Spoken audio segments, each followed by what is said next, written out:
Ya estamos en el aire y estamos con nuestros psicólogos. ¿Cómo está, Sergio? Muy Un bien, abrazo, muy gracias bien. por venir. ¿Cómo está, Mauricio? Bien, gracias. Gracias por estar con nosotros y acompañarnos. Bueno, estamos en nuestro ley y en nuestra sección Los Psicólogos. Quedamos con un temita pendiente el último martes. Estábamos hablando de los psicotrópicos, sí, ¿ah? Estábamos hablando un poquito ¿Ya? de los medicamentos. El chileno harto bueno para, ¿no es cierto?, automedicarse. Nos sorprendió la semana pasada la información de la cantidad de puestos que habían en las ferias libres Sí, vendiendo este tipo de medicamentos, ¿no? Lo que no, a todas luces, no es nada de sano, ¿no? Para nada, pues el ISP dio una cifra y hablaba de que, bueno, no son solamente los psicotrópicos, los de la lista 4, sino que también hay otros. Por ejemplo, creo que la lista del primero era la ciclohensaprina. Igual es interesante porque es un medicamento que sí tiene efecto a nivel, es un depresor. Ya podemos hablar de un relajante muscular también. Había uno que es un antihipertensivo, el losartán, y también estaba la prednisona. Inclusive habían otros como paracetamol o loratadina, antihistamínico. Entonces la gente se tiende a sobreprescribir. Ahora, la pregunta acá es la siguiente. ¿Por qué las personas hacen esto? En Chile, en el mundo, ¿y cuál es el perfil del que consume psicotrópico? En particular, de manera no regulada. Y ahí pasa algo. A la mayoría de las personas les cuesta acceder al médico. ¿Por qué? Por recursos, a veces porque el sistema público no tiene la capacidad para responder a todas las consultas necesarias. Y también por otro fenómeno, que es que a veces existe poca alianza terapéutica entre el tratante o el prestador de servicio y el que recibe. Entonces muchas veces la gente ha llegado a la mala conclusión, muy errada, de que va al médico simplemente a conseguir la receta. Y el médico es una institución, o la médica, como se quiera, que tiene que ver también con ayudar a la experiencia de enfermedad, al síntoma, tanto como al signo, que es la manifestación física de tal desajuste. Entonces, creo que como sociedad hemos perdido confianza en el tratamiento. Y eso también va para nosotros. Ojo, también en la psicología pasa mucho. Pero también pasa mucho que la gente, por ejemplo, asiste al psicólogo tratando de poder bypassear al psiquiatra, que es algo que es una lucha eterna porque realmente no son cosas separadas. Trabajan en equipo. Somos parte de un sistema de salud. Ahora, dentro de los psicotrópicos, internacionalmente, hay 3 que son los más principalmente utilizados en adolescentes y en adultos. Los opioides, las benzodiazepinas y ansiolíticos en general, y los estimulantes. Y tienen tipos de personalidad. Por ejemplo, se ha descrito que los depresivos tienen más tendencia a exagerar con los opioides.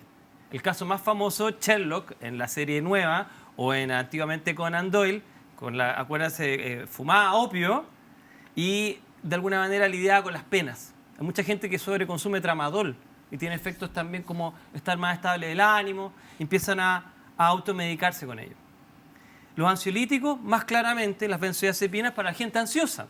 Y por eso tenemos gente que desde la ciclohensaprina, clonazepam, clotiazepam, diazepam y, por supuesto, el nunca mal mencionado alcohol, que también es un depresor para el ansioso en general. ¿Y los estimulantes para quién? Para el que sobretrabaja o para el estudiante universitario. ¿Qué estudiante universitario no conoce el modafinilo, el Mentix? Claro. Para no dormir en la noche y rendir y estudiar hasta las 4 o 5 de la mañana y rendir la prueba a las 7. La droga clásica de estudiantes de Derecho, de estudiantes de Medicina, etc. Entonces los estimulantes son más gente que busca nuevas sensaciones o los que están bajo estrés y que tienen que rendir a pesar de ello. Entonces sí, la lista 4 está totalmente sobreprescrita y si ustedes van a una farmacia el día de hoy, se van a dar cuenta que conseguir una cajita de clonazepam o clotiazepam o de citalopram no es tan fácil. Claro. Citalopram, nuestro Están más agotados. querido antidepresivo. Está medio agotado. Claro. En la época de encierro fue peor aún. Estaban con mucha gente. Esto de automedicarse, además es muy chileno esto que yo ya tuve esto. ¿Se han fijado? No, yo, para llegar al médico, si ya tuve esto, me dio esto la otra vez y me mejoré. Entonces se registra esta enfermedad, este dolor de guata, y se va solo y se compra sus 2 o 3 cosas. Claro. ¿Ah? Como que tiene ese concepto. Sí, lo que yo quería decir con respecto a esto, una variable de lo que estamos conversando, Es que yo extraño, echo de menos que se hable más de la salud como concepto general. Porque yo creo que hay un error en entender el remedio es un aliviador del síntoma, pero no por sí mismo no mejora. Hay una frase que del Colegio Químico, si no me equivoco, corríjame si me equivoco, pero la idea la entendí perfecto. Lo mismo que te puede sanar, te puede matar. Entonces, no hay conciencia de que el sobreconsumo en general de estos medicamentos que se toman desde la comilla, del amigo que le recomendó, de la suegra, del hermano, de lo que sea, se Tómate media tabletita para dormir. Clásico, ¿no? Claro, y van y se la toman, y entonces no puede, entonces se toma una, entonces el otro le da otro dato, entonces no tiene ni idea la bomba de tiempo que pueden estar causando dentro del organismo, porque todo eso que estás ingiriendo tiene que pasar por el hígado, pasa por un sistema, eso pasa por el flujo sanguíneo, eso se va al cerebro, se traduce en hormonas incluso negativas o sensaciones negativas, tiene una contraindicación, lo que quiero decir, que es extremadamente peligrosa. Entonces, finalmente, en vez de aliviar el síntoma, dolor de cabeza, me tomo un paracetamol, alivio un síntoma, pero yo no elimino la causa. Y en realidad, en materia de salud, lo que tenemos que trabajar, los que trabajamos en materia de salud, es no solamente aliviar el síntoma, sino que lo que tenemos que tratar es la causa, la multicausalidad para erradicar lo que está causando el problema. Y entonces esa etapa, que muy bien lo dijo Sergio, que tiene que ver con el tratamiento, esa parte se la saltan. Creen que tomándose la pastillita, que la compraron, que le salió más barata, además con todo el riesgo, me imagino yo, como estamos en Chile, no sería nada extraño encontrarte con que te venden medicamentos, no sé, Rabotril, y en realidad era polvo de talco, te estoy inventando. Entonces el riesgo que comete la gente es altísimo. Altísimo. Pero y el tema de fondo, solo lo dejo instalado, el tema de la salud. ¿Qué es la salud? ¿Cómo se previene la salud? ¿Cómo la salud mental está absolutamente relacionado, por ejemplo, con el cuerpo? Sabemos perfectamente que en un área, en un campo de tratamiento, la actividad física, el alimento que tú estás consumiendo o dejando de consumir producto de ciertas patologías es sumamente importante.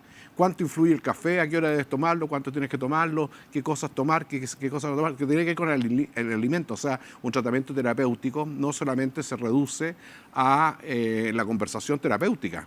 También tiene que tener incorporados otros elementos como los que ya dije. Por ejemplo, la actividad física, que no tiene que ver con desarrollar más músculo, más facha o tener más caluga, tiene que ver con su salud mental también. Mira, es que ahí hay varios aspectos a considerar. Primero, claro, fármacon, del griego viene lo que te puede curar, te puede matar. Hay un tema ahí en el concepto, en la palabra. Conceptualmente los griegos lo tenían muy, muy bien descrito. Ahora, también otro término de definiciones. Nosotros hablamos en psiquiatría y en psicología de trastornos en general, y hablamos en otra área de la salud de enfermedad. ¿Por qué hacemos esta diferencia? Porque nosotros no conocemos la etiología, es decir, el origen del trastorno, de este conjunto de signos y síntomas. Entonces, la gente tiene que también tener claro que nosotros, dentro de la salud mental, por ejemplo, no tenemos todavía una versión oficial respecto de qué es la esquizofrenia, qué es la bipolaridad, qué es la depresión. No lo sabemos. Tenemos perspectivas al respecto. Por eso el manual se llama Manual de Trastornos y no de Enfermedades. Claro. No sabemos cuál es el proceso desorganizado. Sabemos que hay una alteración de la vivencia psíquica normal, pero exactamente qué, tienes una célula, y de ahí viene un tema que muchos años atrás se hablaba, que era del treponema pallidum, la sífilis. El primer modelo de salud mental, uno de los primeros, a principios del 1900, era el modelo de la neurosífilis. La neurosífilis es de unas piroquetas, de un bichito, de un parásito, y ese parásito a veces llega a tu cerebro y te vuelves medio loco. Para decirlo en resumen. En así. fácil. En fácil. Y rapidito. Entonces, la psiquiatría empezó a pensar de que todos los trastornos mentales eran relacionados con algún tipo de gusanito que entraba a tu cerebro. Y hubo una época en la psiquiatría que se pensó eso. Pero lamentablemente eso, lamentablemente entre comillas, cayó, y el día de hoy no tenemos tan claro cuál es el origen y qué es lo que realmente está funcionando mal. Y eso nos trae al siguiente tema que tú planteabas. Bueno, entonces, ¿qué hay que hacer cuando tengo un malestar? ¿Voy al tarotista? ¿Voy al psicólogo? ¿Voy al psiquiatra? en este tema más ambiguo. Por último, en el traumatólogo lo tenemos más claro. Tengo una pierna quebrada y veo la pierna quebrada y todos los traumatólogos están de acuerdo que eso es una pierna quebrada. Aquí en psicología quizá Mauricio piensa que alguien tiene ansiedad y yo puedo creer que tiene, no sé, una disfunción del lóbulo frontal. Y los dos tenemos el mismo título. Y después aparece, no sé, pues la doctora Cordero y decir otra cuestión, ¿cachai? Entonces ni siquiera nos ponemos de acuerdo entre nosotros.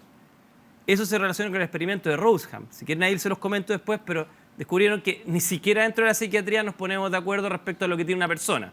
El experimento de psicología social de los 60. Entonces, el resumen. El día de hoy yo creo que tienes razón, hay que trabajar el cuerpo.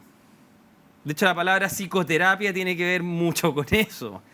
Y los templos del sueño en la época de Grecia tenían que ver con que nosotros íbamos a ser, nosotros somos los remedios en sí mismos. El paciente, a través de su dolor, guiado por el terapeuta, encuentra su propio proceso curativo interno y se sana, entre comillas. Entonces nosotros tenemos en la salud mental una mezcolanza tremenda. Y la misma mezcolanza que le entregamos a los pacientes. En el fondo, la inseguridad que ellos tienen y ellas tienen es producto de nuestra propia claridad conceptual respecto a, por ejemplo, lo que es una depresión. Aquí podríamos sentarnos a debatir qué es lo que tú ves por depresión y lo que yo veo técnicamente. Claro.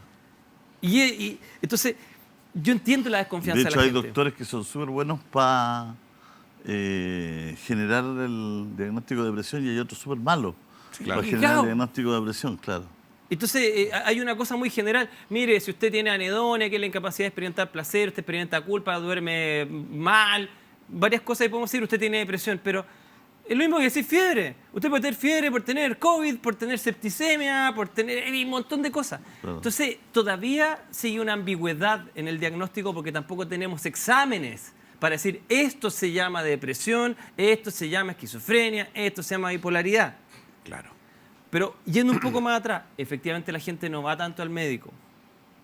¿Por qué? Porque también tiene una desconfianza con el modelo, tiene una desconfianza con la institución, también tiene una desconfianza, especialmente la gente que viene de otras tradiciones culturales, de ser juzgada por el médico. Imagínate que una persona dice de que, pucha, se murió un familiar, estoy con depresión, pero también lo vi. Vi a mi marido muerto. Y vi a mi marido muerto en la cama. ¿Le va a decir eso al médico?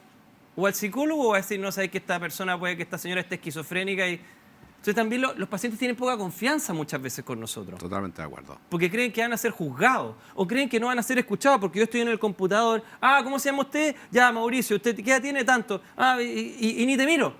Estoy atrás de un escritorio. Entonces siento que no soy mirado como persona, soy mirado como un objeto, como un soma, como carne. Totalmente de acuerdo. Entonces todas esas cosas las hemos perdido respecto a la medicina tradicional. Y no la quiero aquí como evangelizar, pero por último, hace 300 años atrás o 500 años atrás sabíamos menos de ciencia, pero trabajábamos con nuestro objeto que es el paciente. Había una consideración en todas las culturas en tratar el signo y el síntoma, la experiencia del dolor. O sea, si te duele el hígado, puede que también tenga que ver con algo emocional. De más, puede ser. Quizás metafóricamente, por último. Entonces, todo eso que ahora nosotros nos reímos un poco, sí tiene algo de razón, o algunos se ríen, porque trataban de tomar a la persona como un todo. Y ahora lo vemos como presas. Y eso también hace que la gente se autoprescriba porque no tiene confianza. Mira, en la misma línea argumental, pero de una manera distinta. Al revés. A mí lo que pensonalmente me molesta, yo tengo casi una obsesión de molestia con algo, que es lo que yo denomino el chanta que se autoasigna poderes, desde poderes chamánicos, que tiene que ver con el tarot, y no los quiero meter a todos, porque he conversado con gente que me parece suficientemente seria. Y no tengo una estadística, pero de 10, 1. Y 9, chantas.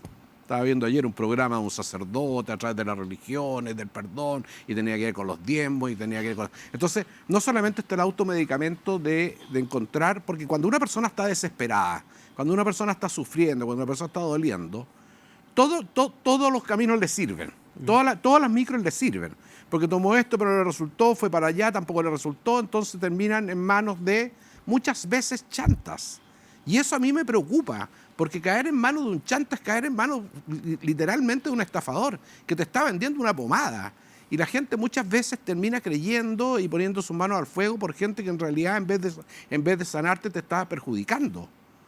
Entonces, creo que también es un tema que tiene que ver con el medicamento, pero distinto, que tiene que ver más bien con el tratamiento. Entonces, hay gente que recurre a tratamientos que van, si bien es cierto, los psicólogos y psiquiatras y la ciencia en general, hemos avanzado muchísimo.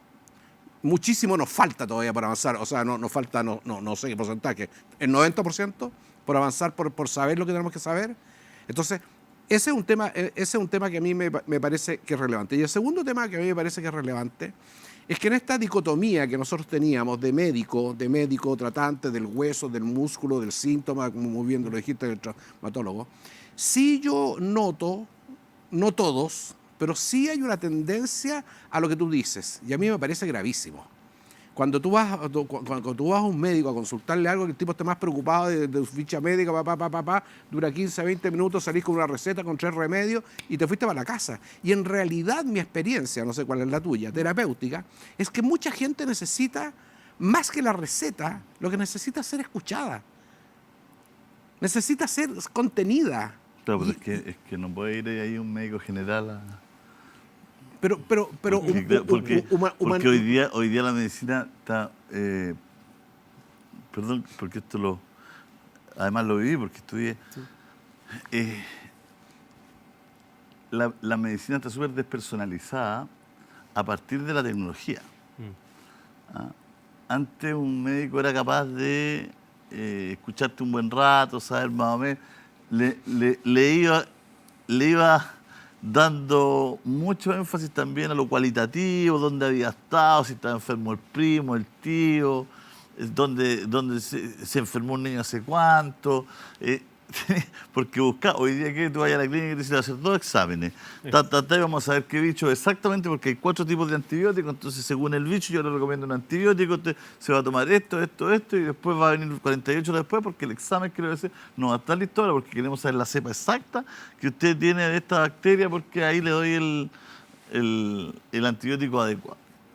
Entonces, todo esto que antes era más o menos que el médico casi era un investigador, ¿no? Y hacía una anamnesis gigante, se llamaba anamnesis. Entonces, hacía gigante porque a veces hasta descubría lo que tenía por lo que le había pasado al otro. Eso como el Carlos Gregory House, para que la gente entienda que es una cosa fascinante. Claro, como el doctor House, que en el fondo es eso. Es la pugna entre esta medicina llena de tecnología, todo, que no va a reemplazar en los casos más difíciles quizás a esta anamnesia, a este investigador brillante de los pacientes, ¿no? Pero, claro, yo creo que todo eso se ha desvirtuado. El tema es, hoy día, perdón que meta esta provocación, es de qué nos estamos enfermando realmente. Sí. Porque esa es la gran... Eso a mí me apasiona. ¿De qué nos estamos enfermando realmente, no? Sí. O sea, cada día andan más bichos, nos estamos enfermando mucho de la cabeza, que no es un virus, no es una... Claro. Porque antiguamente, claro, pasamos de esta bacteria que nos mataba, nos aniquilaba, ya le pillamos el antibiótico, ¿no es cierto? Pero hoy día, ¿cuáles son las patologías grandes? ¿Cuál es el infierno de la medicina? ¿De qué nos enfermamos los seres humanos? ¿Cuáles son nuestras grandes epidemias? Mira, mi tesis... Aparte de la soledad. Aparte de la soledad, que es una parte importante.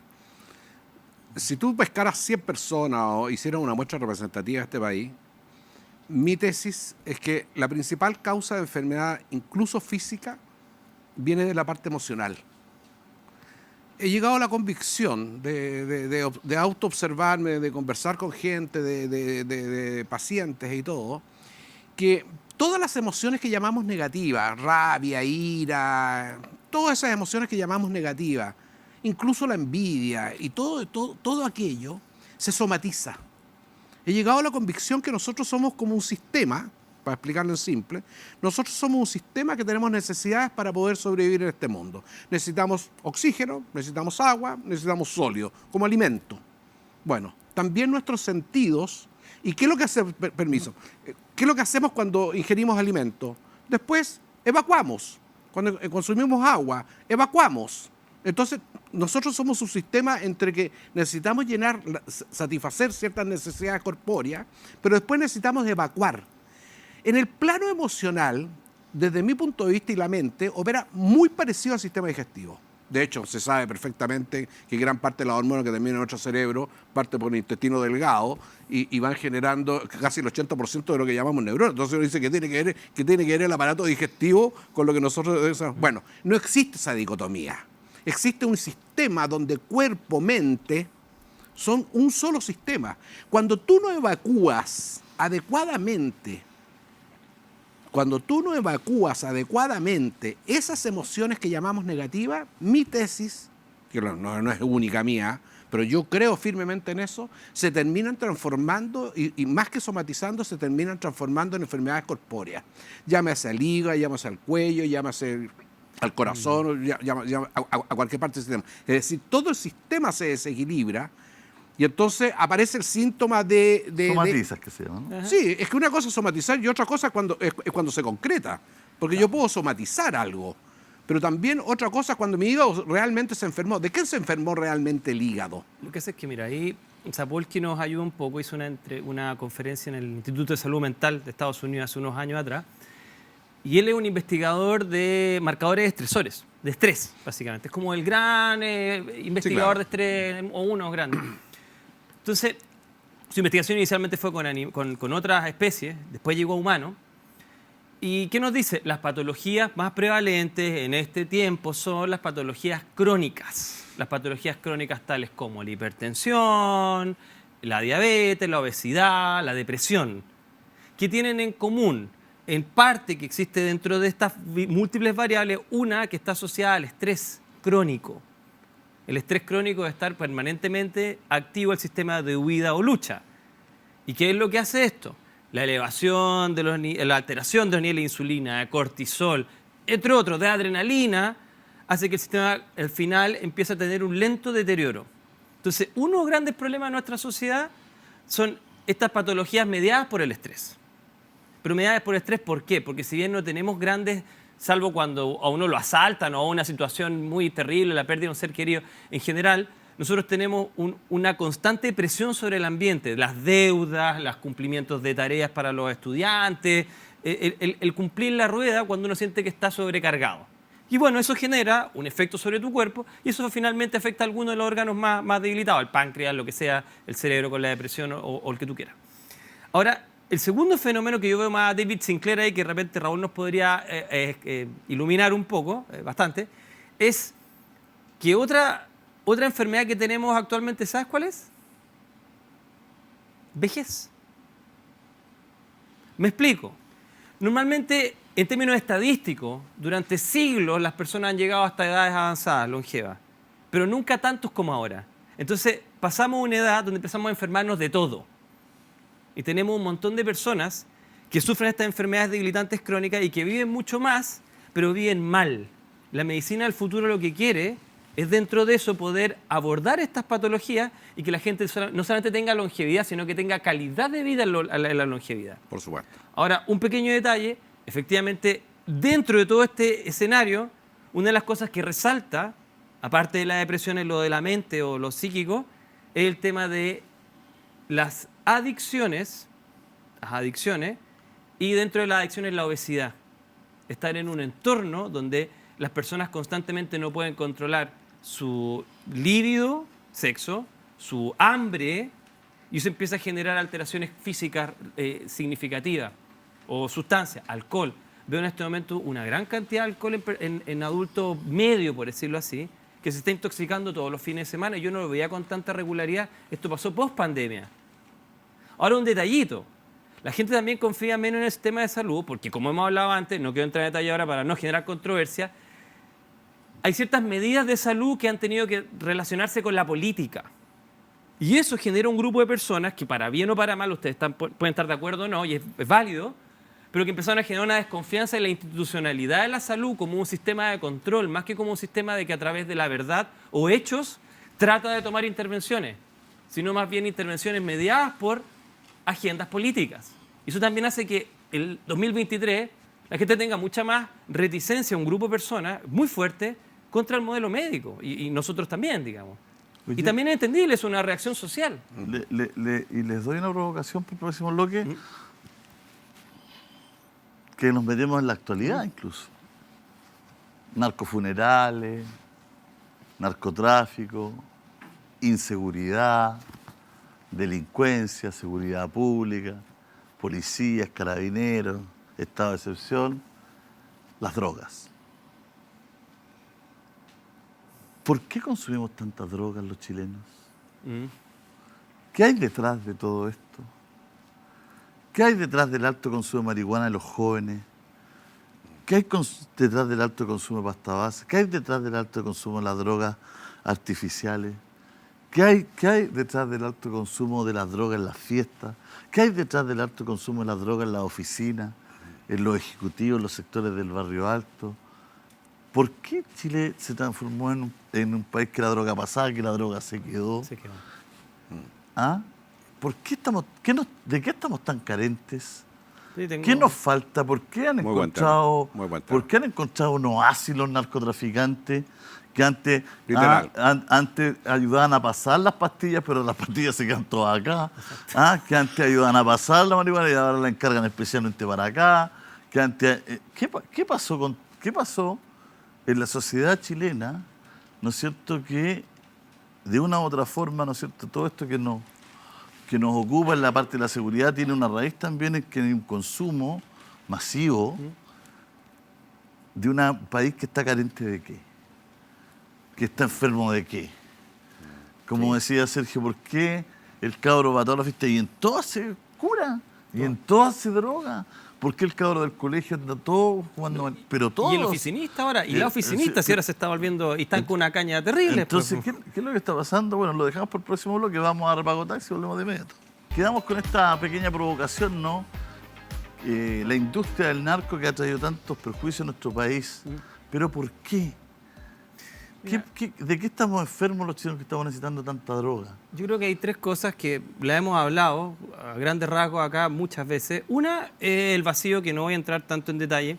Acuérdense que el modelo de adicción de los escandinavos, los años 80, planteaba de que las ratas que se drogaban más eran las ratas que no tenían un rol social, que no se podían jugar con las otras. Porque tú las mismas sustancias que consigues en esos químicos las puedes generar dentro de ti. Entonces, las ratas que eran felices, entre comillas, o que estaban teniendo las actividades que un ratón puede hacer, eran las ratas que no se volvían adictas al alcohol y a la coca. Les daban las mismas sustancias en el agua. ¿Ya? Entonces, los modelos de intervención de ahí en adelante en esos países fueron de tratar de integrar a las personas adictas. Que no se sintieran solas. La rata solita en la jaulita cae en esto. La otra prefiere otras cosas más entretenidas que intoxicarse. Segundo tema, falta de objetivo, falta de rol, lo hemos hablado también. Mucha gente dice, bueno, es que no sé para qué estoy viendo, estoy lleno de deudas, estoy lleno de problemas, o no quiero crecer porque no me gusta nada de lo que podría hacer más adelante. Entonces, olvidar, escapar. Pero la tercera creo que es menos hablada, a pesar de que la hemos mencionado alguna vez acá, que Byul-Han lo plantea harto, es una sociedad que evita el dolor. Las personas se han hecho campeonas a encontrar algo para evitar su dolor físico o mental. Me duele la patita, tomo un analgésico. Me duele la emoción, tomo un antidepresivo, aunque no sea así de lineal, pero la mentalidad para allá. La gente, va a sonar horrible lo que voy a decir, de hecho es masoquista, pero lo voy a defender a cañón si es necesario. La gente no está dispuesta a disfrutar su dolor, a experimentar su dolor. Y a través del dolor es que tú aprendes quién eres. Igual que acá, mire, si yo me siento acá, yo tuve una presión táctil. Yo sé que tengo mano. Si yo no tuviera este órgano, tendría que mirar. No podría saber que esto es una mano. Existe una propiocepción y que a través de la presión y el dolor me enseña quién soy y cuáles son mis límites. Y esa es la que hemos despojado a este país. Es un país que le tiene terror al dolor. Y es una sociedad occidental que tiene terror al dolor. Mira los grandes trabajos. Ya los he mencionado muchas veces, pero Nikola Tesla, Nietzsche, Newton, todas las personas, Van Gogh, cuando las personas son productivas, es en el periodo donde están experimentando sufrimiento también. Entonces, se ha hecho una sociedad dependiente de ser feliz. Y en ese ser feliz es no experimentar el dolor. Acuérdate que puedes experimentar el placer o evitar el dolor. Freud. Un artista que no experimenta el dolor es un artista Está malo. jodido, po. Entonces, No salen buenas canciones. esta sociedad tiene que aprender a abrazar el dolor como parte constitutiva de la existencia y como parte esperada de la existencia, quizás hasta bienvenida a la existencia. ¿La droga te va de ese dolor? Lógico, piensa, un opiáceo, que tampoco, como el tramadol, te evita el dolor de la pata, pero también la gente lo puede exagerar para no sentir nada. Claro. La coca, no olviden que Freud hizo un tratado respecto a la coca para sus efectos en tratamientos dentales. Pierde el dolor con la coca. Y se utilizó en algún punto como un anestésico. Todas las sustancias tienen propiedades analgésicas. Y esas propiedades analgésicas o embotativas, la más conocida ahora, la ketamina, el tusi. ¿Qué es lo que te hace el tusi? Te disocia. ¿Para qué se usa? Anestésico veterinario. Claro, un anestésico. Todos son anestésicos en común, todos tienen una función analgésica de una u otra manera. Y es que la ketamina la están ocupando como un remedio psiquiátrico también ahora. La ketamina está muy interesante porque tiene utilidad en personas que están con depresión, con cuadros agudos. Tú les puedes quitar el cuadro de manera rápida. Y después empiezas con un tratamiento más tradicional. Pero sí, efectivamente. Entonces, ¿qué está haciendo esta sociedad? Esta sociedad necesita disminuir esta experiencia del dolor. Ahora, si lo llevas al todo, ¿por qué pasa esto? Porque somos una sociedad tremendamente infeliz, donde las personas realmente no se sienten parte de algo. Entonces, ¿qué le dices tú al gallo de 19 años que siente de que quiere ser parte de todo ese mundo de las canciones actuales, que tienen todos estos excesos, y se siente excluido? Porque no puede jugar a la pelota, porque no es parte de un emprendimiento no tradicional, pero quiere acceder a ese mundo, evado. Y empiezo a inventar mundo. O me dedico al videojuego todo el día. ¿Qué hace el videojuego? También es analgésico. Hasta el azúcar es analgésica. Piensa que a las guaguas antes le daban azúcar para que no les doliera. Entonces todo, el comida, el sexo. Hay gente que tiene el sexo para evitar el dolor también. Tienen tantos problemas que caen en el sexo. No quiere vivir el dolor la gente. Mi única recomendación es que experimenten dolor todos los días. Porque eso les va a acostumbrar a sacar la mejor parte de sí mismo. No pueden ser tan indulgentes con ellos mismos. Tienen que experimentar hambre, tienen que experimentar frío, tienen que experimentar dolor físico, tienen que experimentar cansancio.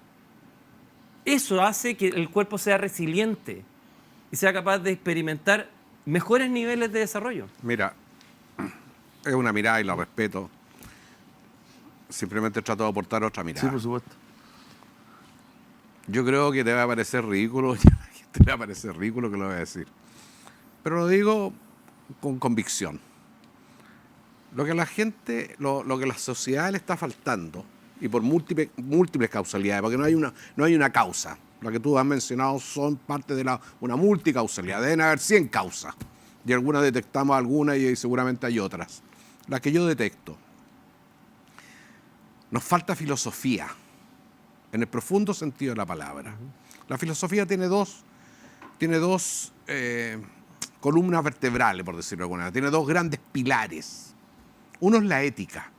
Yo lo he mencionado varias veces aquí y a mí me parece que la ética es muy importante. Y no estoy hablando de la ética ni cristiana ni musulmana, estoy hablando de valores. Nosotros sabemos muy bien o calculamos muy bien cuánto vale un kilo de azúcar o cuánto vale un kilo de pan o cuánto valen las cosas. Pero lo que se nos ha olvidado es cuánto vale, por ejemplo, la vida. ¿Qué es estar vivo? El sentido de estar vivo. Yo, dentro de mi proceso de madurez, porque todos vamos experimentando, primero somos seres humanos y vamos experimentando a través de la experiencia de otros, pero también la experiencia mía. ¿Sabes cuándo me empezó a mejorar mi calidad de vida? Cuando yo todas las mañanas me despierto y abro los ojos y digo estoy vivo y estoy sano. Eso es un valor para mí. Y eso a mí me ayuda muchísimo. Y lo segundo es estar en un estado de equilibrio que no tiene que ver con la felicidad, que tiene que ver con la tranquilidad. Es decir, vivir en un estado, comillas, de cierta paz interior. Y lo tercero es el equilibrio. Muchas veces estamos demasiado como sociedad volcados hacia la vitrina. Lo que se usa, lo que se lleva. Y no estoy hablando de las zapatillas, estoy hablando de lo que se hace, de lo que no se hace. ¿Cómo le pedí equilibrio y sabiduría a un cabro de 17 años? ¿Pero por qué no? De 19 años. Porque si no lo educaste, obviamente que Pero no a lo los tenés. 17 años, 19 años. Bueno. Tanto estímulo que hay afuera, tanto todo. Los papás trabajando. Es que ahí tú tocas otro tema. Que es un tema duro tocarlo. ¿Cuántos jóvenes, he conversado con jóvenes delincuentes porque me gusta conversar con todo el mundo? Yo estaba contando fuera de pantalla que estaba conversando con él. Entonces le decía, ¿y qué buscas? ¿Y sabes la respuesta que me dio él? busco cariño, me siento solo. Y a través de mis amigos que hacemos portonazos y delincuentes, que lo estoy tratando y lo estoy viendo, y él me ponía la parte emocional, no me ponía la parte económica. Me decía, busco cariño. Y aunque tú no lo creas, en ello encuentro cariño, encuentro un abrazo, encuentro un partner. ¿Y de dónde viene eso? De mi abandono, de mi soledad desde niño. De lo que dice Sergio, porque ahí se siente parte de algo. En la sociedad Pero no por se siente supuesto. parte de nada. Entonces, ¿qué es lo que nos falta como persona? A ti, a mí, a todos, por favor, sincerémonos un segundo. Yo me sincero ya. Que me abracen. A veces necesito que me abracen a alguien, que me diga, y sentir ese abrazo, sentirlo, que es con cariño, nada más. Entonces, hay una sociedad que estamos construyendo o destruyendo, y no le vamos a echar la culpa ni a la tecnología, ni a la economía, ni al partido. No le echemos la culpa. Nos hemos estado deshumanizando, en el profundo sentido de la palabra, que para mí yo lo simplifico en un abrazo cálido y fraterno. Sentir que tú cuentas con alguien. Espérate, una pregunta, ¿y tu paciente se dio cuenta que le estaba causando enorme dolor a otras personas, terror, inclusive muerte? Sí, claro, lo conversamos. Es parte de su proceso. A mí me pasa que entiendo tu lectura y que creo que es muy al lugar, pero también veo de que lo que está a la luz del día es la psicopatía. No es tener ningún tipo de respeto por la existencia de otro ser humano. No tuvo un padre, Sergio, no tuvo un padre, una madre, no tuvo profesores. Fue desde niño abandonado, y en el peor de los abandonos, que no es cuando tú pescas a un perro y lo tiras a la calle, es cuando tú sientes que tienes una casa donde tienes un núcleo, pero donde nadie te pesca, y donde hay bullying, y donde no hay una educación, donde no hay un patrón cultural, donde no se conversan cosas que se tienen que conversar. Entonces yo te puedo entender un chico de 17 años, lo mismo que un futbolista está aprendiendo, a lo mejor no va a ser profesional, pero va por un camino. Pero cuando tú no vas por ningún camino y lo que te mueve en la vida es la búsqueda del afecto, ponle amor, ponle afecto, ponle cariño.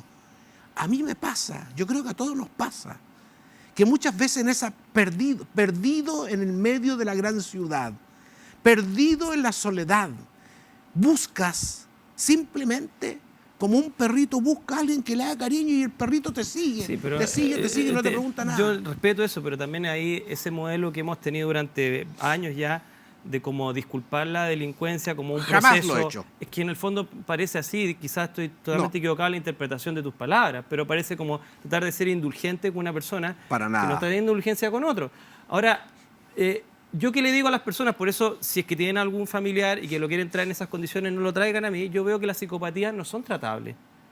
Yo no encuentro un fundamento todavía fisiológico y una terapéutica para que estas personas se den cuenta de que están haciendo dolor a otros y que no quieran hacerlo más. Yo no he encontrado todavía esa solución. Quizás tú la encontraste. Pero desde mi punto de vista, encuentro que es extremadamente difícil tratar las sociopatías y las psicopatías porque realmente no tienen ningún interés en cambiar, porque es que es la manera más utilitaria del funcionamiento. Yo no sé si ese joven un día va a decir, ¿sabes qué? Prefiero hacer el camino difícil y ganar menos porque considero que estoy aportando a otros. Esa es una emoción superficial que él tiene de compañerismo con su banda. Mira. Pero no sé si él va a establecer después un contrato social, que es lo que se supone que hacemos todos al ser adultos. A mí me encanta conversar con todo tipo de gente. Conversaba con un gendarme. Voy a emitir nombre, voy a emitir todo de un alto rango. Conversaba con un buen gendarme. Por favor, dímelo tú con tu experiencia, porque si alguien tiene experiencia en delincuencia son los gendarmes, pues, si viven con ellos. Esto de la rehabilitación, ¿es posible o no es posible? En un porcentaje bajo, sí. En un porcentaje alto, no. O sea, hay gente que no tiene vuelta, que te va a engañar, que te va a mentir, porque para ellos es su psicopatía. No tiene vuelta. O sea, todavía no hemos descubierto el fármaco o lo que sea, o la terapia para hacerlo. Y en eso concuerdo contigo.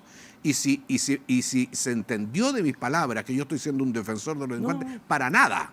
Simplemente si una persona que me pide una hora y no lo atiendo en mi consulta, sino que lo atiendo por precaución en otro lado y todas esas cosas. Pero me interesa sí conversar. Te estoy hablando de un caso que no es un caso patológico severo, donde él muestra un serio interés en poder enmendar su camino y lo difícil que a él le resulta, porque no solamente tiene que salir de su, comillas, trabajo, sino que lo que más le afecta a él es salir de su círculo, que para él es su familia.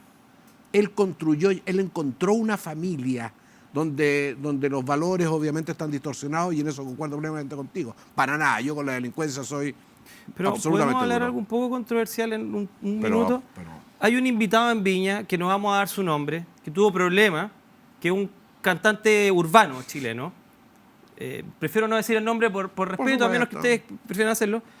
Y en sus canciones él dice que que sus canciones no van a cambiar la cantidad de delincuencia que hay en Chile. Pero sus canciones están llenas de transgresiones a la norma social. Y las personas... Marcianeque da una entrevista. Marcianeque, Da una es Marcianeque. entrevista, es la tercera que dice, si yo mañana dejo de cantar esto, ¿tú crees que se va a acabar la delincuencia? Le dijo al periodista. ¿Va a cambiar algo Chile si yo mañana canto otro tipo de canciones? Probablemente no. Esa es la... Estoy explicándole a la Esa gente. es Marcianeque. Entonces uno dice, a ver, claro, probablemente no, tiene toda la razón. Pero sí estamos generando una cultura Sí, donde, claro. donde está eso significado, y eso no está tan bueno. Y segundo, muchas personas que atiendo adoran esa figura, esa música y esa conceptualización de la realidad. Entonces, ¿cómo le vas a decir a esa persona que después estudie 6 años o 4 años o 3 años una carrera técnica, que gane un sueldo bajo y que ocupe el camino difícil y que quiera establecer una familia y un orden social, si tiene por otro lado este modelo? Sí, claro. Entonces, a ver, está bueno. También hay empatía, hasta en Hitler tenía empatía con los animales, pues. Con su perro, pastor alemán. Claro, exactamente, y Napoleón con sus halcones. Pero no sé si va a ser de la misma clase que de un ciudadano promedio que se sacrifica durante 30 años. Entonces, claro, yo no puedo tener empatía con ese paciente que tú me dices. Claro, pero, Lo siento. pero creo que son distintas formas, porque culturas van a haber siempre. Y música va a haber siempre controversial sobre en lo que la gente vive, lo que la gente experimenta, ¿no? Entonces, el tema es cómo tú logras seducir o cómo tú logras generar que la gran mayoría de las personas, porque tampoco van a ser todos, ¿no es cierto?, tomen un camino que corresponde, el del contrato social, el del esfuerzo, el de decirle, oye, ¿sabes que para conseguir algo hay que trabajar? ¿Ah? Para obtener algo, ¿no es cierto?, hay que cruzar un camino que tiene un río, que te vaya a mojar, que va a doler, que va a costar, y no se consigue quitándoselo al de la esquina. ¿Ah? Entonces, Valores, entonces, ética. Por eso te digo, ese camino, Yo camino... insisto, respetuosamente, no lo veo así. Si tú no le das nada a alguien, como en tu caso de tu paciente, o si le das todo a alguien, como el caso del 70% de los jóvenes actuales, ¿cómo van a entender que hay que tener sacrificios para lograr algo? Porque en los dos casos, o no tiene nada y por ende no tiene nada que perder, ni va a establecer el contrato, o en el que lo tuvo todo, ¿por qué se va a sacrificar si ya lo tiene todo? Afluencia.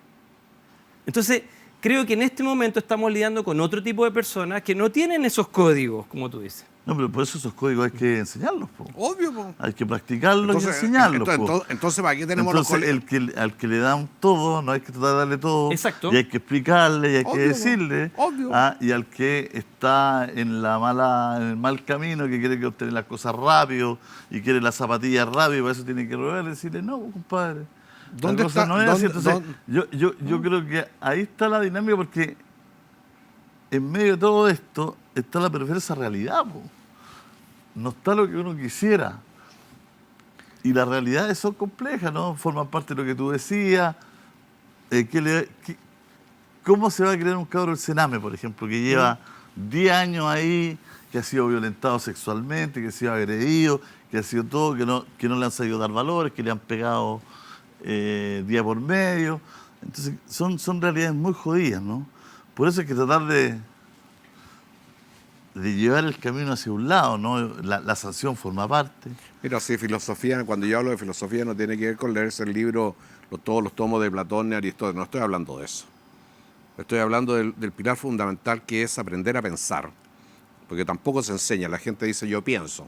La gente a veces piensa pura estupidez también, porque no sabe pensar. Pensar es un arte.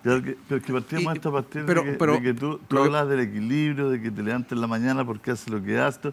Entonces yo te planteaba que a un joven de 16, 17 años lleno de estímulos, porque también vivimos una sociedad que te pervierte, po, weón. Sí. Pero por supuesto. po. Vivimos permanentemente. De tentaciones. Pero perdón, pero consta Sí, que es una provocación. La tentación no es under. La tentación es un motor del sistema. Sí, pues, exactamente. Es Entonces sistémico. después el sistema te dice, puta, hay ladrones, weón. Sí, claro.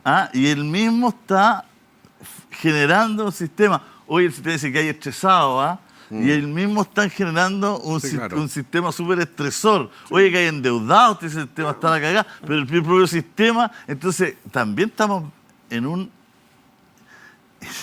en una máquina que es Sí, súper claro. compleja e hipócrita. digamos. Huxley, la mejor forma de crear una esclavitud es darle todo lo que ellos quieren.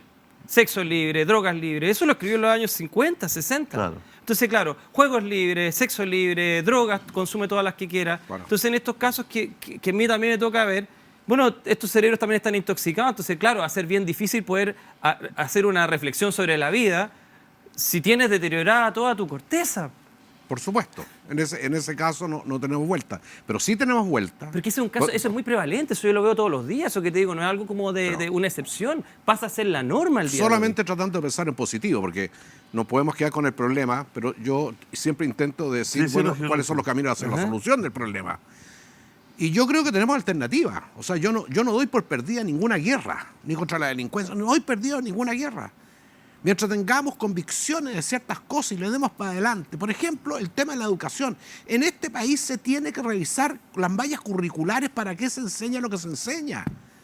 Todavía estamos con sistemas, olvídate los penales, con sistemas educativos obsoletos, donde los niños van a aburrirse y deserta una cantidad pero impresionante, no sé, el año pasado creo que 500.000 jóvenes dejaron de asistir al colegio.